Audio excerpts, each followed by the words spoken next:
اللہ رب العالمین نے اسی قرآن پاک کے اندر جسے مسلمان تو پڑھتا ہے، اسی قرآن پاک میں فرمایا اولئک ھم المفلحون، میرے محبوب تیرے تمام کے تمام شاگرد فلاح کو پہنچ گئے، کامیاب ہو گئے۔ اولئک ھم الفائزون، اولئک ھم المتقون، اولئک ھم المؤمنون حقا رضی اللہ عنہم ورضوا عنہ وکلا وعد اللہ الحسنی۔ میرے بھائی پیارے نبی صلی اللہ علیہ وسلم کے ان تمام صحابہ کے بارے میں اللہ کا قرآن بتاتا ہے کہ تمام کے تمام جنتی ہیں، تمام کے تمام پکے مومن ہیں، تمام کے تمام صحابہ کامیاب ہو گئے۔ میرے بھائیو دوستو، اگر پیارے نبی کے کسی ایک صحابی کی تنقیص کر دی گئی، تیرا ایمان خطرے میں پڑ جائے گا۔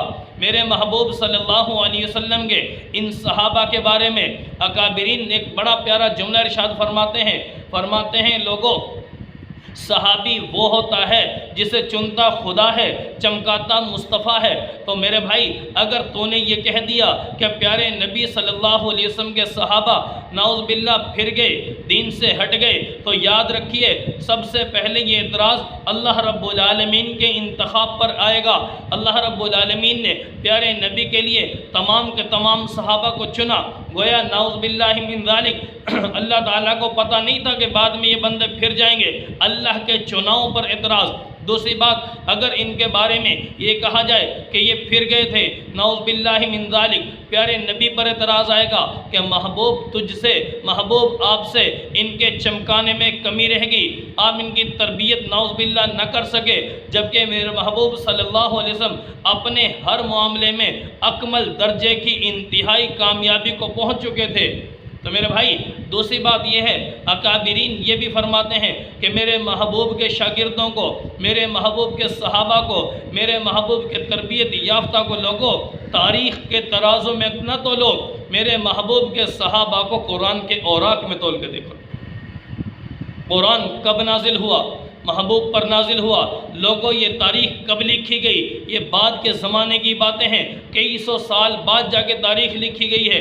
تاریخ کے بارے میں، تاریخ پر کوئی اعتبار نہیں کیا جائے گا جب تاریخ میرے نبی کے فرمان کے مخالف آ جائے، جب تاریخ اللہ کے قرآن کے مخالف آ جائے تو تاریخ کو ٹھوکر لگا دی جائے گی، جبکہ محبوب کے فرمان کو، محبوب کے قرآن کو مقدم کیا جائے گا۔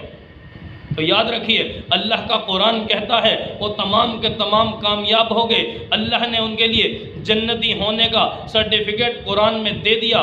محبوب کے فرامین کی صورت میں بار بار پیغامات مل گئے، اطلاعات مل گئیں۔ میرے مسلمان اگر تیرا ایمان قرآن پر ہے تو قرآن کو مکمل مانتا ہے، قرآن کو سچی کتاب مانتا ہے، تو کبھی بھی کسی صحابی کی گستاخی نہ کر بیٹھنا، تیرا ایمان خطرے میں چلا جائے گا۔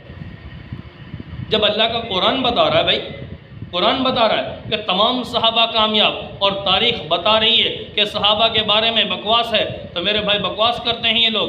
میرے بھائی اس تاریخ کے پیچھے نہ چلنا، گویا تو قرآن کو چھوڑ کر تاریخ کو مقدم کر رہے ہیں، قرآن کو نعوذ باللہ جھوٹا اور تاریخ کو سچا بتا رہے ہیں۔ تیرا ایمان کس چیز کا؟ تجھے محبوب کی زبان پر یقین نہیں ہے؟ میرے محبوب نے فرمایا کہ لوگوں فمن احبہم فبحبی احبہم ومن ابغضہم فببغضی ابغضہم، میرے صحابہ سے اگر کسی کو بغض ہے تو میرے بغض کی وجہ سے ان سے بغض ہے، گویا حقیقت میں اسے مجھ سے بغض ہے، اسے مجھ سے بغض ہے، اسی وجہ سے میرے صحابہ سے بغض کرتا ہے۔ اور جس کو مجھ سے محبت ہے وہی میرے صحابہ سے محبت کرتا ہے، اور جسے مجھ سے محبت نہیں میرے صحابہ سے بھی کوئی محبت نہیں ہے۔ اسی طرح میرے محبوب نے فرمایا کہ میرے بھائی، میرے محبوب فرمانے لگے کہ لوگوں میرے ایک ایک صحابی کے ایمان کو کامل اور اکمل سمجھنا، اتم سمجھنا، تام سمجھنا۔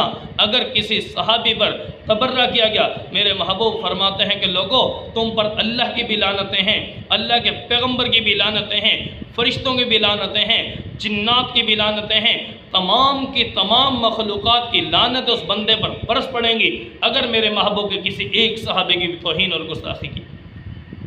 تو بہت سی زبانیں آج کھل رہی ہیں صحابہ کے کردار پر، صحابہ کی ذات پر۔ میرے بھائی کسی صحابی کی تنقیص نہ کر بیٹھنا ورنہ ایمان سے فارغ ہو جاؤ۔